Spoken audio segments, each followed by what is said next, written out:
Hola, Homo sapiens. El otro día me estaba tomando un paracetamol porque la verdad es que presentaba una cogorza pues bastante importante. Y me pregunté, ¿quién comercializó el paracetamol? Y aún más importante, ¿por qué lo llamaron así? ¿Qué es lo que para o para qué sirve? ¿Por qué estamos vivos? ¿Cuál es nuestro propósito?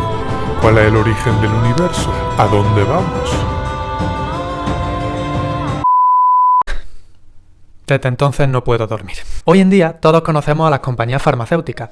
Pfizer, Bayer, Merck son solo algunos ejemplos de empresas que no paran de crecer desarrollando productos para nuestra salud. Pero ¿sabías que hace unos 150 años estas compañías empezaron en salas de fábricas textiles?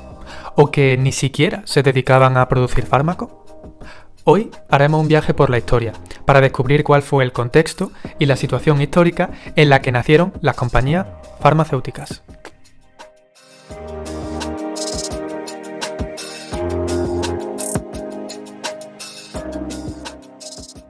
Si miramos a la etimología de la palabra drug, es decir, la traducción de medicamento al inglés, vemos que procede del francés antiguo drogue, que significa literalmente hierbas secas. Cuando nos dio por bajarnos de los árboles, nos dimos cuenta de que a nuestro alrededor teníamos frutas, bayas y, sí, hierbas con propiedades medicinales. Estos descubrimientos realmente los hacíamos de manera casual y nos enfrentábamos a un proceso de ensayo y error, en el que el error podía significar tu muerte y en el que al final sufríamos para bien o para mal las consecuencias de cada sustancia en nuestro propio organismo.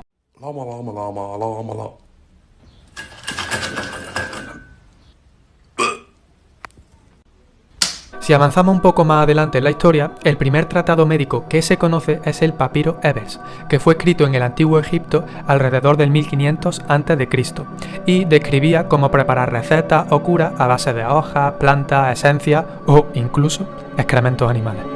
Ya en la Edad Media aparecieron las primeras farmacias o apotecas, que eran establecimientos en los que se vendían remedios naturales que, la verdad, estaban más basados en siglos de conocimiento popular que en la evidencia científica como tal. Resulta que a principios del siglo XIX estos remedios naturales eran todavía prácticamente lo único que teníamos para combatir enfermedades. Sin embargo, un par de siglos antes, figuras como Descartes, Galileo o Newton habían iniciado una revolución científica que dio lugar a la ciencia moderna y experimental tal y como la conocemos hoy. Esta revolución fue clave en los avances farmacéuticos. Por ejemplo, hasta aquel entonces los apotecarios no podían aislar los principios activos de los elementos naturales. ¿Y esto qué quiere decir? Pues que se sabía qué plantas y esencias tenían propiedades medicinales, pero no se sabía purificar las sustancias que les daban esas propiedades.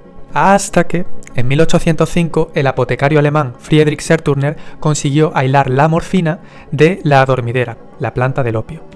La historia es bastante curiosa porque se ve que Serturner le dio primero el compuesto a un perro y cuando vio que se quedó sopa, se dio cuenta de que había aislado el compuesto narcótico del opio y entonces lo llamó morfina en honor a Morfeo, el dios griego del sueño. Por otro lado, la revolución científica también permitió avances en química sintética. En 1832, el científico Justus von Liebig, que también era alemán, consiguió sintetizar el hidrato de cloral, que está considerado como el primer fármaco sintético de la historia. Como fun fact, resulta que además de tener usos médicos en aquella época, este compuesto también se utilizaba como narcótico en bebida alcohólica.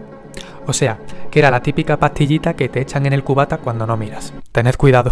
Entonces, en resumen, inicio del siglo XIX, revolución científica, hay muchos avances que hacen que la medicina y la farmacia empiecen a despegar. Esto hizo que muchos apotecarios y propietarios de pequeñas farmacias empezasen a expandir sus negocios. Ya no solo se dedicaban a vender remedios naturales, sino que también extraían los principios activos, los preparaban como fármacos y los vendían al por mayor. Esto hizo que su crecimiento se disparase, y así es como surgen muchas compañías farmacéuticas.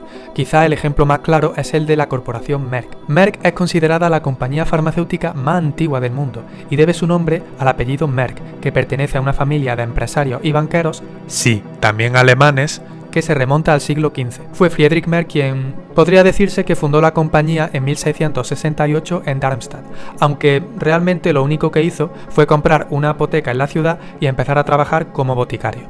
Friedrich murió sin descendencia y la hipoteca pasó entonces a manos de su sobrino y de este a las sucesivas generaciones de la familia Merck, hasta que en 1827 su descendiente Heinrich Merck decidió abrir una fábrica química en la ciudad para expandir la compañía. Esto hizo que tuviese un enfoque mucho más comercial, mucho más científico y que su popularidad se disparase. Bueno, hasta ahora todo tiene sentido más o menos, ¿no? Avances en la extracción de sustancias, en la química sintética, las primeras farmacias.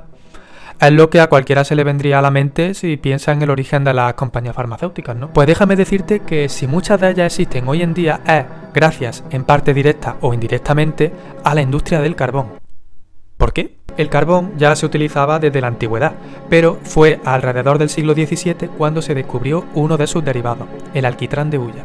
Este alquitrán, si se aplicaba sobre la piel, era efectivo contra la psoriasis y algunos tipos de dermatitis, pero sobre 1850 se descubrió que servía para producir colorantes y tintes sintéticos. Y aunque sé que no te parecerá gran cosa, en aquel momento eso fue un boom para la industria de la química orgánica, que es la rama de la química que se encarga de estudiar los compuestos que tienen enlaces más o menos complejos de carbono.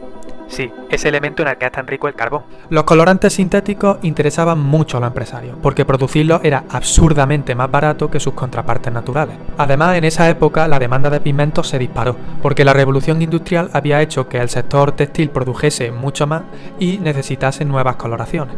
Un buen ejemplo es el del color rojo turco, o rojo pavo, según se mire, que se obtiene de un compuesto químico llamado alizarina. En la naturaleza, este compuesto se encuentra en las raíces de las plantas de un género llamado rubia, las cuales se habían cultivado desde la antigüedad en Asia y Egipto para obtener el pigmento. Para que te haga una idea, este color se ha encontrado en lugares como la tumba de Tutankamón o en las ruinas de Pompeya. Y de hecho, como curiosidad, en el siglo XVIII y la época victoriana se utilizó para confeccionar los uniformes de los casacas rojas. Sí, los soldados británicos esos que no parabas de cargarte cada 2x3 en el Assassin's Creed. Y bueno, resulta que el proceso para obtener el pigmento era muy tedioso y costaba mucho dinero. Así que en 1868 unos químicos... ¿rusos? ¿Filipinos? ¿Español?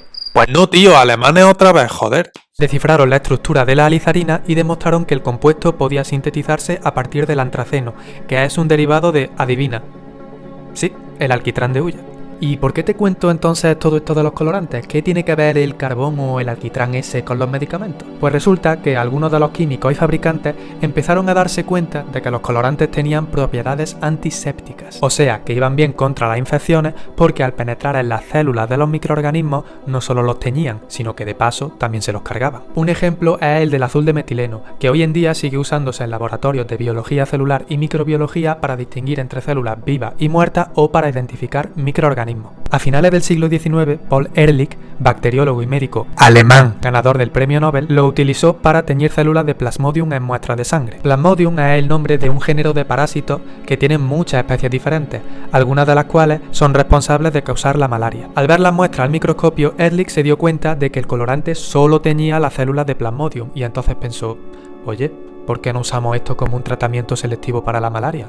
Poco después publicó sus resultados satisfactorios en 2 pacientes de un hospital de Berlín cuya fiebre y parásitos en sangre habían disminuido considerablemente. Con hallazgos como este, muchas compañías textiles y químicas crearon pequeños laboratorios dentro de sus instalaciones para producir y analizar compuestos que pudiesen tener un interés médico.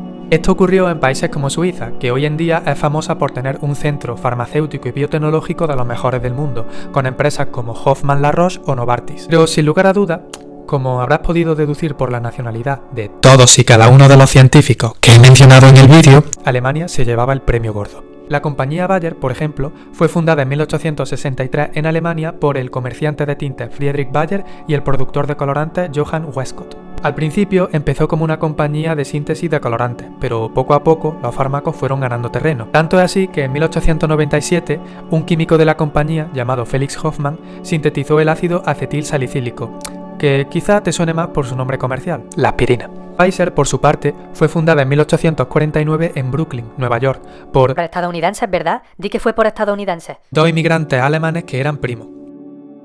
Charles Pfizer tenía buenas dotes para la química y su primo, Charles Earhart, era un maestro pastelero, lo cual fue una combinación bastante buena a la hora de desarrollar su medicina. Empezaron también como una compañía de productos químicos que no solían sintetizarse en América, pero poco a poco los fármacos también fueron ganando terreno, sobre todo porque ayudaron en la Guerra Civil Americana suministrando analgésicos y antisépticos. Aquella época fue bastante beneficiosa para esta industria, porque las compañías no tenían ni una décima parte de las regulaciones que tienen hoy en día. O sea, podías encontrarte perfectamente con compañías que te vendían medicamentos, pastas de dientes o champú, pero que al mismo tiempo te refinaban aceites, te vendían drogas o te sintetizaban los colorantes. También fue un periodo que se caracterizó por la rivalidad entre países. Tras las guerras mundiales, Estados Unidos le tomó la ventaja a Alemania. Por ejemplo, durante la Primera Guerra Mundial, el gobierno americano nacionalizó la filial de Merck en Estados Unidos, haciendo que ésta pasase a ser una compañía americana totalmente distinta de su empresa matriz en Alemania. Ya en el siglo XX ocurrirían eventos muy importantes para el desarrollo de la farmacéutica,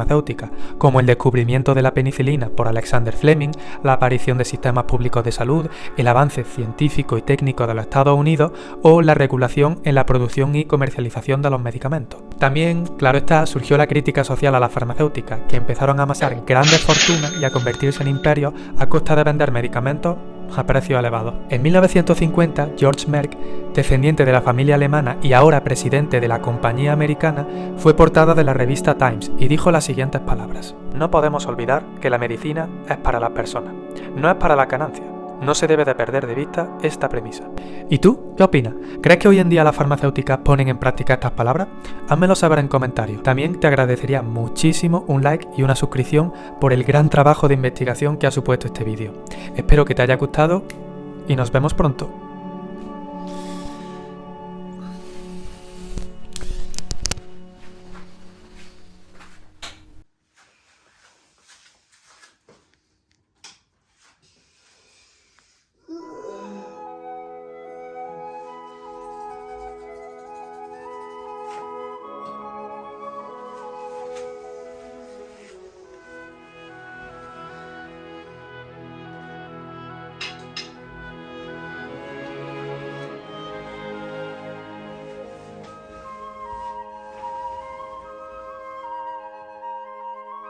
¿Quién comercializó el paracetamol? ¿Por qué lo llamaron así? ¿Qué es lo que para qué sirve?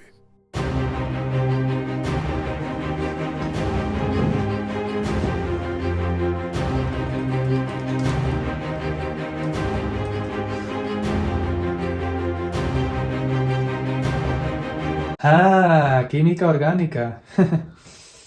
Pues eso lo explicaría, pero me da un poco de pereza porque no me acuerdo de nada de lo que di en la carrera. ¿Qué? ¿Quién lo descubrió? ¿Que si no es alemán no me vais a dar un like?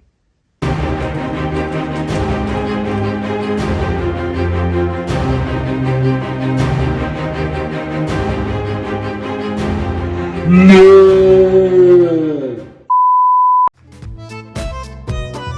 Let's repeat.